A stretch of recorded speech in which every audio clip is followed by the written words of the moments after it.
పంచమఠాధీశ్వరుడు సాధు ప్రేమి స్వామివారు మొట్టమొదట తమ గురు పరంపరకు నమస్కరించి ఆశ్రమ వ్యవస్థ క్షేత్రపాలకులకు నమస్కరించి ఆశ్రమ వ్యవస్థాపకులకు ఆశ్రమ అధ్యక్షులకు ఆశ్రమ ఉత్తరాధికారులకు నమస్కరించి ఈ పరమ పవిత్రమైనటువంటి ఈ బ్రహ్మవేదిక రంగించిన మహానుభావులందరికీ కూడా నమస్కరించి శ్రీ గురు సన్నిధిలో శ్రీ గురు దర్శన స్పర్శన సంభాషణ చేత పవిత్రుడై నిత్య పరిపూర్ణ బ్రహ్మ జ్ఞానమును పొంది తమ జన్మను సార్థకం చేసుకుందామన్నటువంటి సదుద్దేశంతో వచ్చినటువంటి మీ భక్తులందరికీ కూడా స్వామివారు ధన్యవాదములు శుభము పలికి ఉపన్యాసాన్ని ప్రారంభిస్తున్నారు.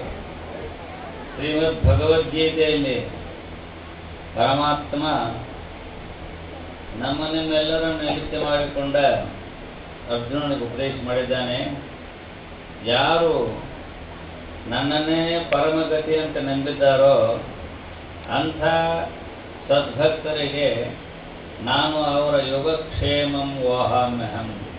ಅಂಥ ಯಾವ ಸದ್ಭಕ್ತರ ಯೋಗ ಮತ್ತು ಕ್ಷೇಮಗಳನ್ನು ನಾನು ನೋಡಿಕೊಳ್ಳುತ್ತೇನೆ. ಯೋಗ ಅಂದರೆ ಅಪ್ರಾಪ್ತಸ್ಯ ಪ್ರಾಪ್ತಿ ಯೋಗ, ಪ್ರಾಪ್ತಸ್ಯ ರಕ್ಷಣಂ ಕ್ಷೇಮ ಅಂತ. ಯಾವುದು ನಮಗೆ ಅಪ್ರಾಪ್ತಿಯಾಗಿದೆಯೋ ಅಂದರೆ ಗೃಹಸ್ಥರಾಗಿರ್ತಕ್ಕಂಥವರಿಗೆ ಸತಿ ಪುತ್ರ ಧನ ಕನಕ ವಸ್ತ್ರ ವಾಹನಾದಿಗಳನ್ನು ಅಪೇಕ್ಷೆ ಮಾಡುವಂಥವರು ಗೃಹಸ್ಥರು. ಸಚ್ಚಿದಾನಂದ ನಿತ್ಯ ಪರಿಪೂರ್ಣವಾದ ಪರಬ್ರಹ್ಮ ಸ್ವರೂಪದ ಯಥಾರ್ಥ ಜ್ಞಾನವನ್ನು ಮಾಡಿಕೊಂಡು ಮುಕ್ತರಾಗಬೇಕೆನ್ನುವ ಉತ್ತಮ ಅಧಿಕಾರಿಗಳಿಗೆ ತತ್ವಜ್ಞಾನ, ಆ ಪರಿಪೂರ್ಣವಾದ ಪರಬ್ರಹ್ಮದ ಯಥಾರ್ಥ ಜ್ಞಾನದ ಸ್ವರೂಪವನ್ನು ನಾನು ಅವರಿಗೆ ಅನುಗ್ರಹಿಸುತ್ತೇನೆ.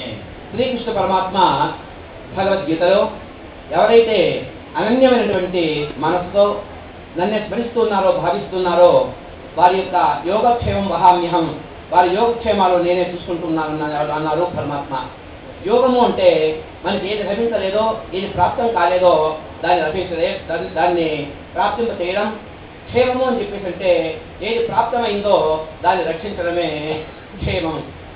ముఖ్యంగా గృహస్థ భక్తులకైతే మరి పుత్ర మిత్ర కళత్ర తర్వాత ధన కనక వస్తు వాహనాలు అవసరం కాబట్టి అటువంటి వారికి అవసరమైనటువంటి ఆ ధన కనక వస్తు వాహనాలను ప్రసాదిస్తూ ఉన్నారు. మరి ఉత్తమమైనటువంటి జిజ్ఞాసులకైతే అటువంటి బ్రహ్మాత్మ జ్ఞానమును ప్రసాదించి ఆత్మస్వరూప అనుసంధానాన్ని కూడా నేనే ప్రసాదిస్తున్నానన్నారు పరమాత్మ. ಆದ್ದರಿಂದ ಭಕ್ತರಾದಂಥವರು, ಸಕಾಮಿಗಳಾದಂಥವರು ಸಕಲ ಭೋಗ ಭಾಗ್ಯಾದಿಗಳನ್ನು ಅಪೇಕ್ಷೆ ಮಾಡ್ತಾ ಇದ್ದಾರೆ. ನಿಷ್ಕಾಮಿಗಳಾಗಿರ್ತಕ್ಕಂಥ ಉತ್ತಮ ಅಧಿಕಾರಿಗಳು ಪರಿಪೂರ್ಣವಾದ ಪರಬ್ರಹ್ಮ ಸ್ವರೂಪದ ಯಥಾರ್ಥ ಜ್ಞಾನವನ್ನು ಮಾಡಿಕೊಂಡು ಜನನ ಮರಣ ಅನ್ನುವ ಭವಪಾಶವನ್ನು ಹರಿದುಕೊಂಡ ನಿತ್ಯ ಶುದ್ಧವಾದಂಥ ಆತ್ಮಜ್ಞಾನವನ್ನು, ಯಥಾರ್ಥವಾದಂಥ ಸ್ವರೂಪ ಸಾಕ್ಷಾತ್ಕಾರವನ್ನು ಮಾಡಿಕೊಂಡು ಮುಕ್ತರಾಗ್ತಾರೆ. ಹೇಗೆ ಅಂದರೆ ಯಥಾ ನದ್ಯ ಚಂದಮಾನ ಸಮುದ್ರೇ ಅಸ್ತಂ ಗಚ್ಚಂತಿ ನಾಮರೂಪ ವಿಹಾಯ ತಥಾ ವಿದ್ವಾನ್ ನಾಮರೂಪಾದಿ ಮುಕ್ತಃ ಪರಾತ್ಪರಂ ಪುರುಷಮುಪಯತಿ ದಿವ್ಯಂ. ವೇದ ಭಗವತಿ ಸ್ಪಷ್ಟವಾಗಿ ಉಪದೇಶ ಮಾಡಿದ್ದಾಳೆ.